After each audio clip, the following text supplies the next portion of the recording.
কলি ভর করবে। কলি মহারাজ চারিদিকে বিস্তার করছে।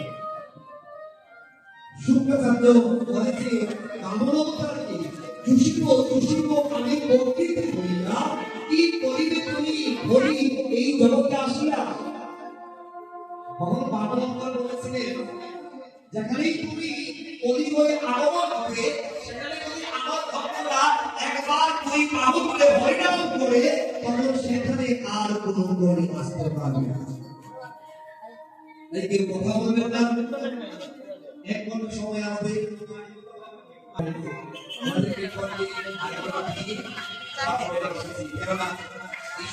আমাদের জন্ম, এই সুনামগঞ্জ আমাদের প্রাণ। সুনামগঞ্জবাসীর কথা রক্ষার্থে এখানে আসা। কালকে আমরা চলে যাবো ভবিষ্যৎ আমাদের পাঠ। গৌরবীদের অশেষ কৃপায়, মহাপ্রভুর সেবায়, মহাপ্রভুর করুণায় আমরা আছি। সকলে আমাদের জন্য কৃপা করবেন। এই কথা বলবেন না মায়েরা, জয়রা থেকে কথা বলবেন না, শুধু ভক্তদের।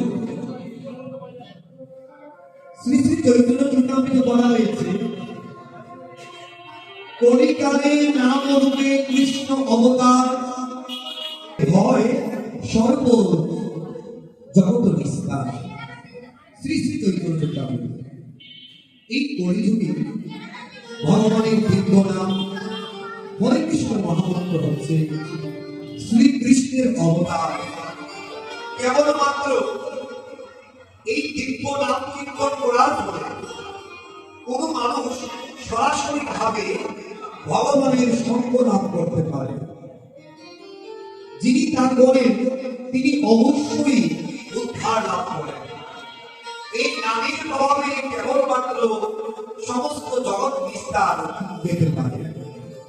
সদা নাম লইব যদা লাভে সন্তোষ, এই আচার করে ভক্তি ধর্ম ঘোষ। গভীর নিষ্ঠা সহকারে সর্বক্ষণ নাম গ্রহণ করতে করতে এবং যা পাওয়া যায় তাতেই সন্তুষ্ট থাকা উচিত।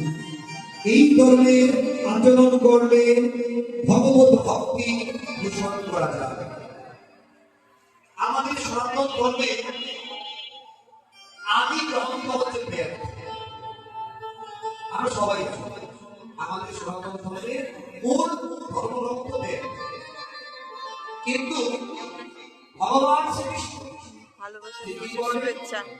বেদ আমাদের জন্য অত্যন্ত কঠিন। বেদ পাঠ করার অধিকার সকলের নিয়ে, তাই সকলের নিয়ে বেদ সমাজে পাঠ করতে পারে।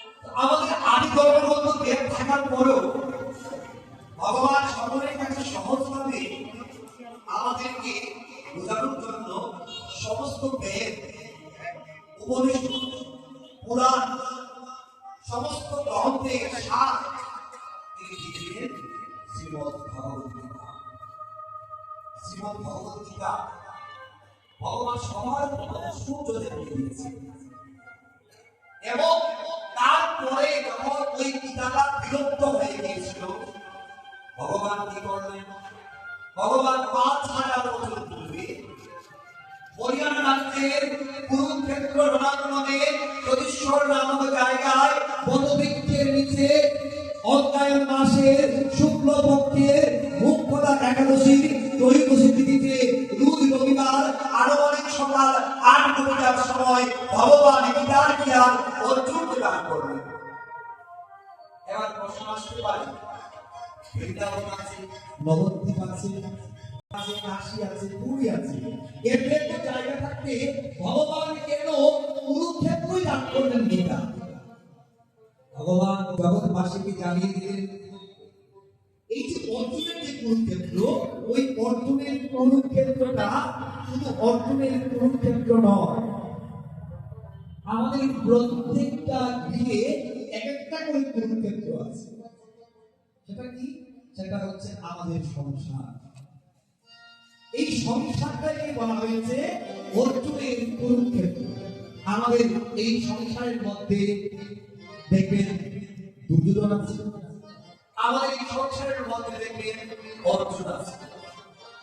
তাই এই সংসার নামক কুরুক্ষেত্র থেকে যদি আমরা উদ্ধার হতে চাই তাহলে এই শ্রীমদ্ ভগবত গীতার নৌকায় আমাদের আরোহণ করতে হবে।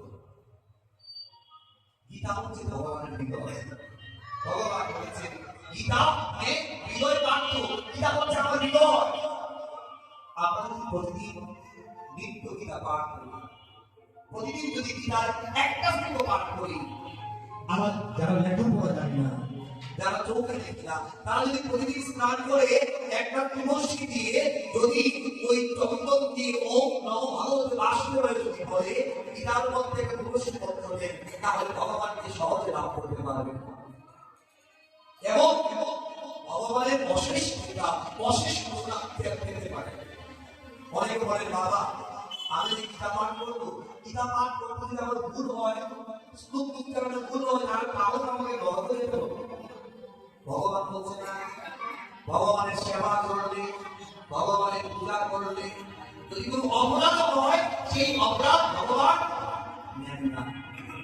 দেখতে গিয়ে পূজার মধ্যে যদি কোনো ভুল হয়, তার শাস্তি দিতে হয়। কিন্তু ভগবান তো আমাদের পিতা, ভগবান তো আমাদের সখা, ভগবান তো আমাদের গুরু, ভগবান তো আমাদের বন্ধু, ভগবান তো আমাদের ঈশ্বর। এক এক ভাবে ভক্তরা এক এক ভাবে ভগবান